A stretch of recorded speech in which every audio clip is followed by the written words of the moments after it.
Guys, and welcome back to another video on my channel. Today's video, although it is going up on a Friday, is actually a Mystery Monday video. So if you watched my Monday video, then you know that my Monday video was a Friday video, so this Friday video is a Monday video. Now, the reason I'm posting twice this week is because I've been really busy and I really haven't been able to post twice in 1 week, but since I didn't post any videos at all last week, I thought in order to stick to my goal, I would give you guys 2 videos to make up for the fact that I didn't have a video out last week. Now, also, if my hair is looking a little bit crazy in this video, it is because it's wet.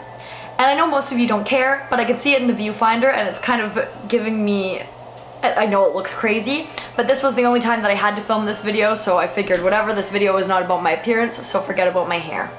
Anyways, today's video is actually going to be the first Jane John Doe case that I have ever covered on this channel. Now, a lot of you guys request these kinds of videos from me, but I just haven't covered them yet because I find these ones so difficult to cover. Not only because the information is so all over the place, but because I feel like these are very, very sensitive topics because these people have passed and we don't know anything about them. But today I decided to give this a try and give you guys what you've been asking for, so today's case is about a John Doe.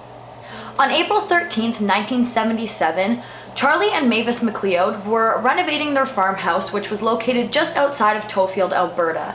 Now, while they were renovating their farmhouse, they realized that they actually needed a new septic tank. So they went and they purchased a new septic tank before this day, and they actually didn't purchase at this time a pump because they knew that they had a other septic tank on the property that belonged to them but that wasn't being used at the time. So rather than going and buying a whole new pump and everything like that for the tank, they were just going to take it out of the old one. I mentioned the second septic tank that wasn't being used was located on the McLeod's property, but their property was so large, and I'm not exactly sure how large the property is, but it was a very large amount of property that belonged to them, so they actually got into their car to drive over to the septic tank to get the pump. Now, when they got to the septic tank, Mavis opened it up and looked inside, and she thought it was kind of odd because when she looked inside, she noticed a dark gray wool sock floating around inside the septic tank. And when she looked again, that is when she also noticed a brown shoe. And to her absolute horror, this shoe was actually still attached to a human leg. After realizing there was a body floating around inside the septic tank, the horrified couple jumped back into their truck and drove right down to the local police station. Within 6 hours of this discovery being made by the couple, the scene was surrounded with police officers, and 2 were actually using empty ice cream pails to empty out the water and mud that was surrounding the body. Once they got the body out of the septic tank, they sent it to the medical examiner's office, and all of the remaining evidence, although there was very, very little evidence actually found at the scene, had been bagged at this time. The man whose body was discovered within the septic tank has been dubbed by police Septic Tank Sam. Now, many people believe that this name is offensive and insensitive, so because of that reason, for this video, I am just going to be referring to him as Sam. The autopsy showed that this man had been tied up and severely tortured for many days leading up to his death. The man's body was covered in burns from what appeared to be from a mini blowtorch, and he also had cigarette burns all over his entire body. Now, Sam had been so badly sexually mutilated that it took medical professionals months to figure out if he was male or female. And this man's final cause of death was a shot to the head followed by a shot to the chest. Sam was then rolled up into a yellow bed sheet and dumped headfirst into the septic tank. Now, the killer also went ahead and dumped limestone into the septic tank because it is said that this actually would help speed up the decomposition process of the body. But in this case, the limestone actually did the complete opposite and actually helped preserve Sam's remains, as it almost dried the body out a bit, so it made them last a lot longer. They didn't decay as quickly as they normally would. Officers who had showed up at the scene of the crime said that this was the most sadistic and horrific murder that they had ever witnessed. And on top of that, they said that Sam was estimated to have been dumped into the septic tank anywhere from 4 months to a year before he had been found. That being said, that means that he could have been dumped there as early as April of 1976. At first, Sam was estimated to be between the ages of 23 to 32, but it was later discovered that he was more likely to be between the ages of 32 to 42. He had a medium build, was right-handed, his teeth had all been intact, he had a few fillings, and there was a sign that he had dental work done recently. He had weighed anywhere from 145 to 165 pounds and was around 5'5" to 5'7". When he was found, he was wearing blue jeans, a blue Levi's button-up shirt, a white t-shirt underneath, and brown wallaby-like shoes. It is also said that Sam likely suffered a bad illness at the age of 5, but it couldn't be determined exactly what this illness could have been. It was speculated by police that Sam was either a transient or homeless, and that he maybe even traveled around a lot for work, possibly as a farmhand or a construction worker, and they didn't believe that he was from the Alberta area. After the discovery of Sam's body, his dental records were sent into over 800 different dentist offices covering all of Alberta. And after this came nothing, they then printed his dental records inside of dental magazines, which were sent out all over Canada, and still nothing came forward about who this man could be. In 1979, a forensic pathologist from Oklahoma came down to try and help reconstruct Sam's skull to get a more detailed facial reconstruction for this man. Now, he was very successful in reconstructing Sam's face, and it is believed to be extremely accurate. Now, from this, they were able to determine that Sam was anywhere between his mid-30s to late 30s, and that he was actually of Native descent. After photos of the facial reconstruction had been released to the public, many people came forward believing that they possibly knew who Sam was. But all of these leads and tips were investigated and ultimately led to absolutely nothing. Because police were having such a hard time trying to identify Sam, they decided to try and focus all of their energy on who the killer could have possibly been. Because doing this, they thought that maybe they would be able to find the identity of the man who they found within the septic tank. Because of where Sam's body had been dumped, it is believed by police that the killer was very, very familiar with this area.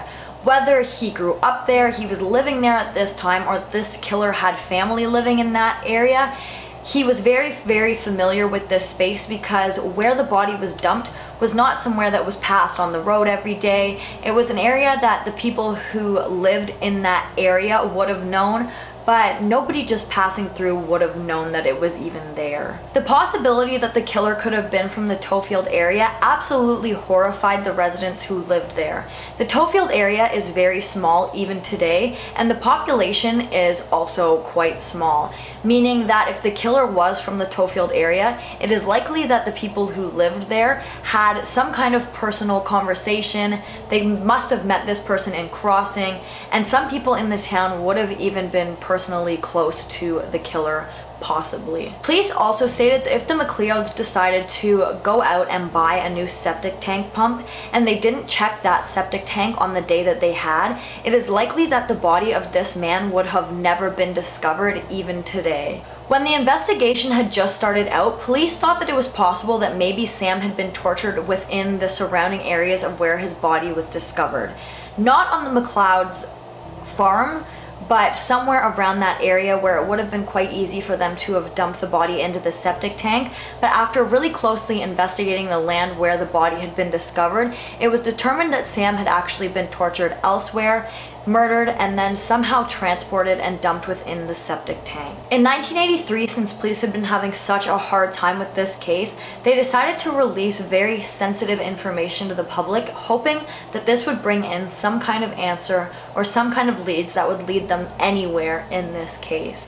Sam had been tied down while being tortured, which was discovered due to the marks that were found on both of his wrists and his ankles. It was possible he was tied to a bed because, again, he was found wrapped up in a yellow bed sheet. This bed sheet was secured with nylon ropes before he was dumped into the septic tank. The bottom of his legs and feet had been severely burned, and on top of the burn marks covering his body, the crotch of his pants had been cut out with farm shears, which was assumably done before he was sexually mutilated. The injuries inflicted on Sam and the fact that he had been so brutally tortured before his death led police to believe that one of two things could be the case. The first being that Sam's killer was some very sick and twisted serial killer who had done this before murdering Sam and probably went on to do this again after. The second theory that police believe is a possibility is that the killer knew Sam, and this was a passion killing because Sam had done something so horribly wrong to this person that they wanted him to suffer. Being said, that brings us to the theories in this case, and the first theory that I'm going to talk about was brought to us by a web sleuth. This web sleuth compared Sam's photo to the photo of Edwin Joseph Arcan, who had been missing since June 8th of 1975 from Coal Mine, Alberta, 5.5 hours away from where Sam's body was discovered. There's many striking similarities between these two men, the man that was Edwin and the man that was discovered that we have now dubbed Sam. One of these being that Edwin was last seen wearing an outfit that was very similar to the outfit that Sam was discovered in. On top of that, Edwin was also native, as like I said before, Sam is believed to have been of native descent. Now, they also went missing at the same time, and the fact that there was only a 5.5 hour difference from where Sam was discovered and where Edwin disappeared seemed strikingly that this needed to be looked at more closely. Edwin was last seen leaving his home in his 1969 Ford Falcon, which was later found abandoned on a highway 50 miles from his home. Now, although these two men did share striking similarities, once the police looked at these cases side by side, they discovered that Edwin was not Sam, or Sam was not Edwin, sorry about that.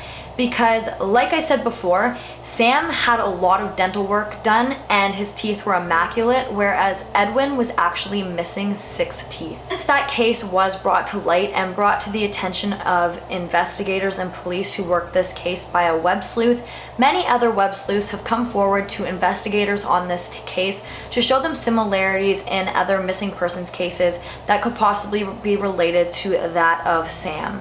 But unfortunately, to this day, none of these have ended up leading anywhere. Of course, with this case being so absolutely brutal, the residents who lived within that area did start to talk and theorize what they think could have been the case with this man.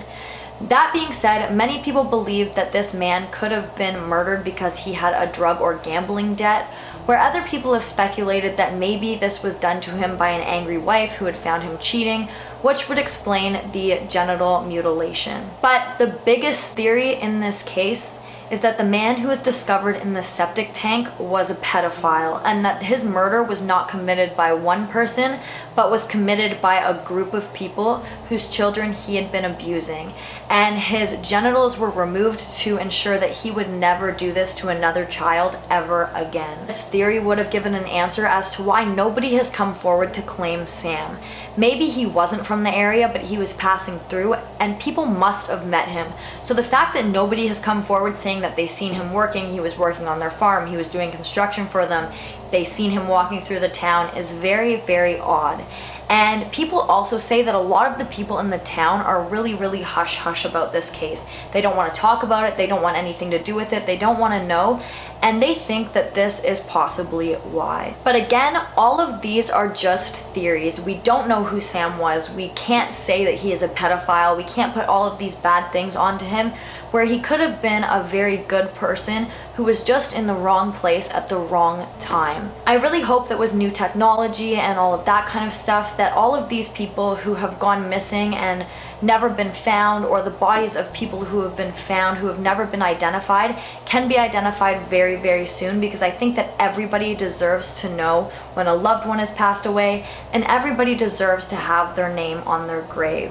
Now, with that being said, my heart sincerely goes out to Sam. Even though we don't know who he is, this is still so tragic that somebody passed away in such a horrific manner and he just can't be identified. But guys, that brings us to the end of this video. If you like this video, please give it a big thumbs up. Don't forget to comment down below what you'd like to see in my future videos, and don't forget to subscribe and turn on that notification bell so that you don't miss any future videos from me. Thank you so much for watching, and I'll see you in the next one. Bye guys!